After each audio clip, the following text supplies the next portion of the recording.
Hello. YouTube के हमारे सभी व्यूअर्स,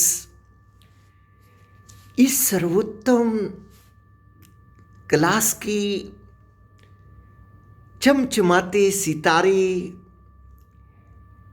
इस भारत की उज्जवल भविष्य, इस भारत के भावी कर्णधार आप सभी को मुझ दिनेश खुल्लर का मेरे YouTube channel true life songs पर बहुत बहुत बहुत स्वागत, अभिनंदन व नमस्कार। इसके साथ साथ मैं YouTube का भी बहुत धन्यवाद करता हूं, जिन्होंने इस छोटे से टीचर को मौका दिया है अपनी बात अपने विद्यार्थियों तक इस जगत में पहुंचाने के लिए। व्यूअर्स, बहुत सुंदर कक्षा है और इस कक्षा में मैं आपका गाइड हूं। मैं आपको उस मार्ग पर लेकर चल रहा हूं व्यूअर्स, जिस मार्ग पर इस जगत के समस्त महान लोग चले हैं। व्यूअर्स, हमारे देश की संस्कृति को विश्व आज सलाम कर रहा है व्यूअर्स। और इस रेपुटेशन को हम सभी ने भविष्य में भी बनाकर रखना है व्यूअर्स। और ऐसा व्यूअर्स तभी संभव होगा जब हम सब लोग मिलकर आपस में सहयोग करेंगे, एक दूसरे का ईर्ष्या, द्वेष, वैर ये सब मन से निकालकर एक दूसरे की मदद करेंगे और आपसी कोऑपरेशन से एक दूसरे को ऊंचा उठाने का प्रयास करेंगे व्यूअर्स। मैं नहीं जानता मेरा जीवन कितना है, लेकिन जब तक मैं जीता रहूंगा व्यूअर्स, ये मेरा आपसे वादा है, मैं आपको कुछ ना कुछ नया जरूर देता रहूंगा व्यूअर्स। और मेरे बाद भी व्यूअर्स, मैं एक्सपेक्ट करता हूं आप सभी से, इस दीपक को कभी बुझने मत देना, इस दीपक को जलाए रखना और इसका प्रकाश चौहु तरफ फैलाते रहना व्यूअर्स। तो चलिए व्यूअर्स, आज की कक्षा आरंभ करते हैं, जिसमें ये कक्षा जो है व्यक्तित्व विकास की कक्षा है, पर्सनैलिटी डेवलपमेंट की क्लास है व्यूअर्स, जिसमें हमने बहुत अहम बिंदुओं को छुआ है।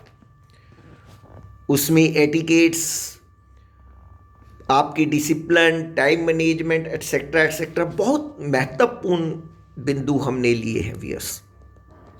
और अब जो बिंदु हमारा चल रहा है व्यूअर्स, वो है इंटरव्यू स्किल का, जो कि बहुत अहम रखता है। हम सभी को व्यूअर्स अपनी लाइफ में बहुत बार साक्षात्कार या इंटरव्यू का सामना करना पड़ता है व्यूअर्स। हम कितने भी वेल क्वालिफाइड हों, अगर हमें इंटरव्यू स्किल नहीं है हमारे में, तो व्यूअर्स वो हमारा सारा कुछ बेकार चला जाता है व्यूअर्स। तो व्यूअर्स, इंटरव्यूज के दौरान, इंटरव्यू से पहले, इंटरव्यू के बाद क्या क्या करना चाहिए, ये सभी मैंने बातें आपको अपने प्रीवियस वीडियोस में बताई व्यूअर्स। आज की कक्षा में मैं आपको उन प्रश्नों के बारे में बताऊंगा जो कि जनरली इंटरव्यू के अंदर पूछ लिए जाते हैं और उनका किस प्रकार से जवाब देना चाहिए व्यूअर्स।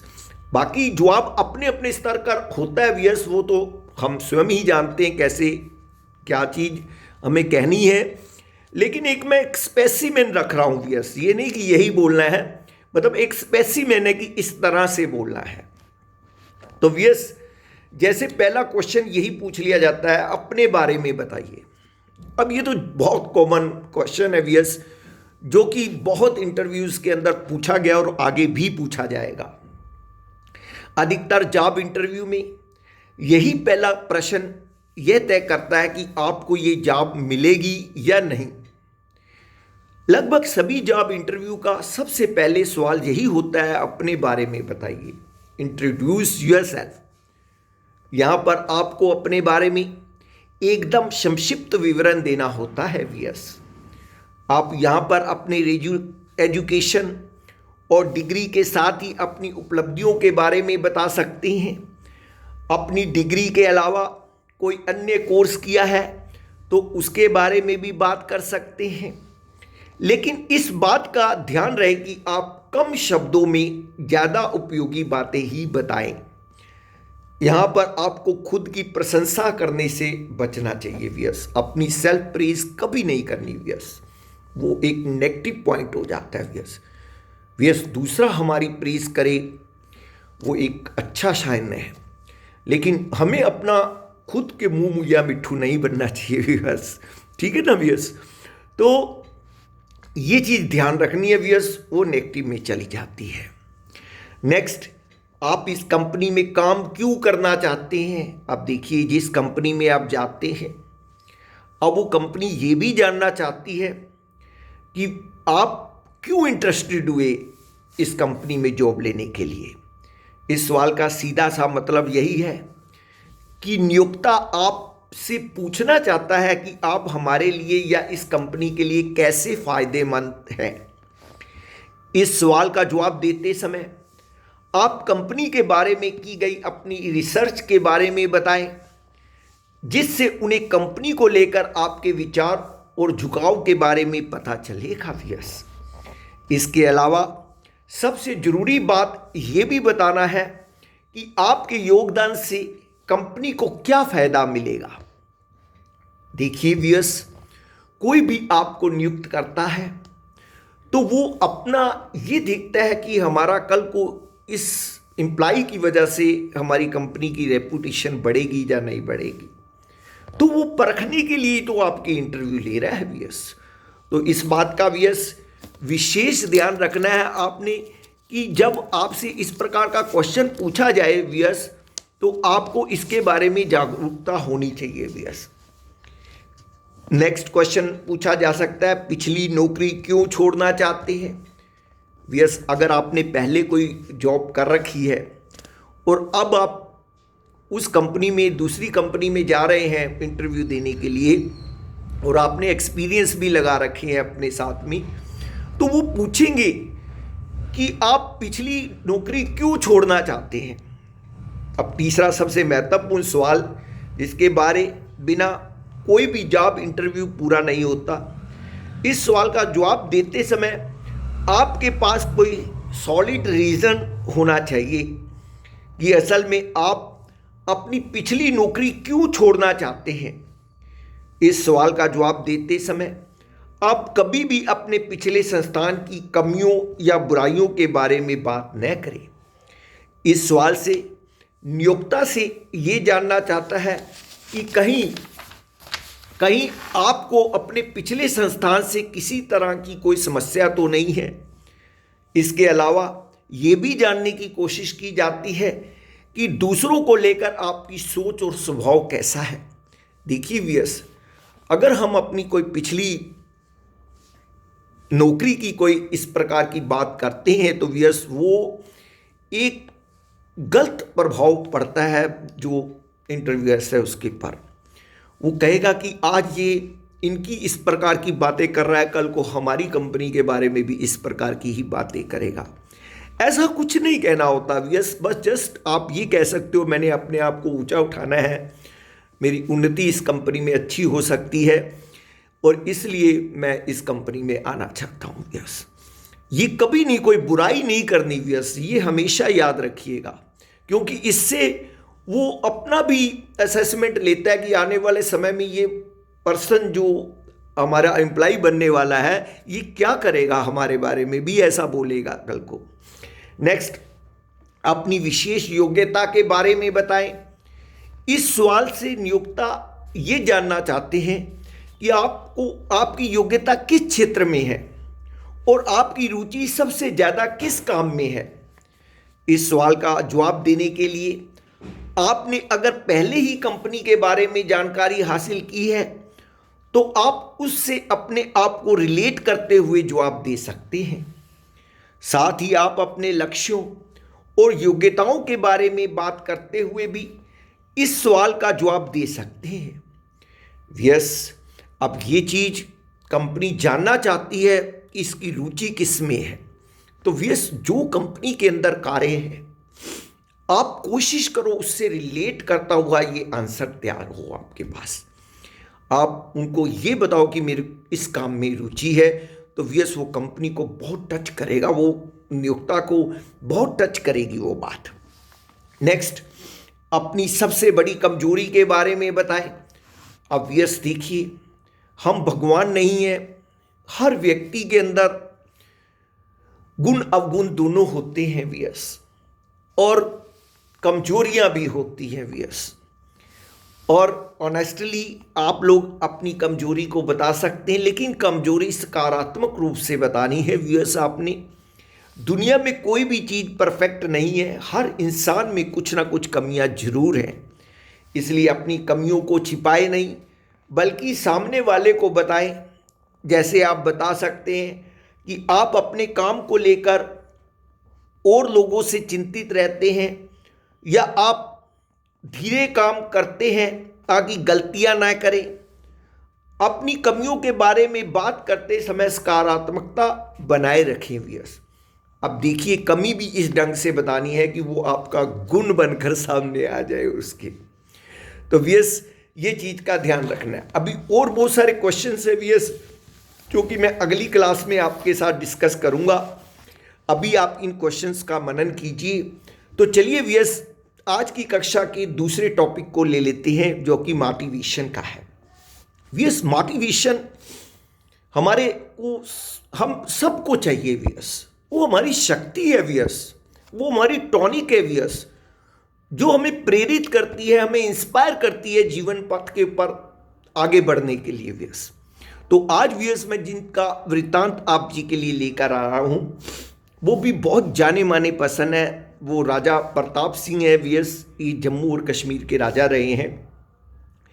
इन्होंने एक बहुत अच्छा अपने जीवन वृत्तांत से बात को समझाई है, वो है इंसानियत की, मानवता की। व्यूअर्स, इंसानियत हम सब में होनी चाहिए। देखिए, सबसे बड़ा गुण होता है इंसानियत का, मानवता का। व्यूअर्स, हम सब मानव हैं, हमें किसी से भेदभाव नहीं करना है। जात पात, धर्म और छोटा बड़ा ये सब बेकार बातें हैं व्यूअर्स। सबसे बड़ी है मानवता, जिसको हमेशा याद रखिए व्यूअर्स। तो इसी बात के बारे में समझाते हुए अपने जीवन वृत्तांत से, देखिए राजा प्रताप सिंह का जीवन वृत्तांत हम देख रहे हैं, तो चलिए हम समझते हैं इससे। एक राजा प्रतिदिन रात के समय गश्त लगाते थे कि कहीं कोई अधिकारी उनकी प्रजा को सता तो नहीं रहा है, कोई दुखी तो नहीं है, या कोई बदमाश लुटेरा इधर उधर तो नहीं घूम रहा है। यस, पहले क्या हुआ करता था, पुराने जमाने में जो राजा महाराजा हुआ करते थे वो इस प्रकार से जांच किया करते थे, खुद निकल जाया करते थे देखने के लिए वेश बदल कर। ऐसे ही एक दिन रात को घूमते हुए वह नदी किनारे पहुंचे। सोचते थे कि कोई बदमाश पकड़ में आ सकता है। उन्होंने देखा वहां एक युवक लेटा हुआ है। राजा ने पास जाकर पूछा, तुम कौन हो? युवक पहले तो एक अजनबी की तरह कि इतनी रात गए घोड़े पर देखकर सहम गया व्यूअर्स। वो पहले तो वो सहम गया कि ये कौन आ गया एकदम मेरे सामने। फिर बोला, मैं लक्ष्मी बाई का दामाद हूं, अपनी घरवाली को लेने जा रहा हूं, पर मुझे इतना जोर का बुखार चढ़ा है कि मैं एक कदम भी नहीं चल सकता। सोचा रात को यहां आराम कर लूं तो सवेरे चलने लायक हो जाऊंगा। राजा ने उसके माथे पर हाथ रखा तो वास्तव में बुखार से वो तप रहा था व्यस। राजा ने कहा, जाड़े का दिन है, यहाँ बियाबान में अकेले रहना ठीक नहीं है, चलो मैं तुम्हें पहुंचाए देता हूं। राजा भेष बदले हुए था, इसलिए युवक उन्हें पहचान नहीं सका। उसे उठाकर बैठाते हुए राजा बोला, तुम बीमार हो, घोड़े पर बैठ जाओ, मैं साथ साथ घोड़े की लगाम पकड़े चलता हूं। सहारा देकर उन्होंने बीमार युवक को घोड़े पर बिठा दिया और लक्ष्मी के घर की ओर चल दिए। रास्ते में युवक से पूछताछ में उन्होंने मालूम कर लिया कि वह राजमहल में सफाई कर्मचारी लक्ष्मी का दामाद है। राजा उसे लेकर लक्ष्मी के घर पहुंचे। दरवाज़ा खटखटाकर उन्होंने लक्ष्मी को आवाज़ दी। दरवाज़ा खोलते ही लक्ष्मी ने जो दृश्य देखा उस पर वह अपनी आंखों पर विश्वास नहीं कर सकी। वह राजा के पैरों में गिर पड़ी और क्षमा मांगने लगी। राजा ने कहा, लक्ष्मी, तुम यह क्यों भूल जाती हो कि मैं राजा बाद में हूँ और इंसान पहले हूँ। इंसान के नाते इंसानियत मेरा पहला धर्म है। ये थी जम्मू कश्मीर के राजा प्रताप सिंह व्यस। तो व्यस ये होती है इंसानियत। इतने बड़े राजा होकर भी उसको एक सफाई कर्मचारी के दामाद को अपने घोड़े पर बैठाकर और स्वयं लगाम पकड़कर उसकी पैदल चलते चलते वो अब उस सफाई कर्मचारी के घर पर पहुंच गए व्यस। और व्यस उन्होंने किस प्रकार से मदद की उसकी। तो ये होती है ग्रेटनेस व्यस, ये होती है मानवता व्यस, ये होती है इंसानियत व्यस। तो हमें भी चाहिए कि हम लोग अपने अंदर इस प्रकार की मानवता हमेशा बनाए रखें और अपने व्यक्तित्व को चमचमाता बनाएं, ताकि यहाँ से भी गुजरें तो कोई हमें यही कहे, व्हाट अ पर्सनैलिटी। तो व्यस, इसके साथ ही मैं अपनी कक्षा को यहीं विराम देता हूँ और कल फिर शाम ठीक 7 बजे आप जी के लिए उपस्थित हो जाऊँगा व्यस। आप सभी लोग लाइव क्लासेस देखा कीजिएगा व्यस, और आप इनको अमल में लाइएगा प्लीज़। थैंक्स। जय श्री कृष्णा, राधे कृष्णा।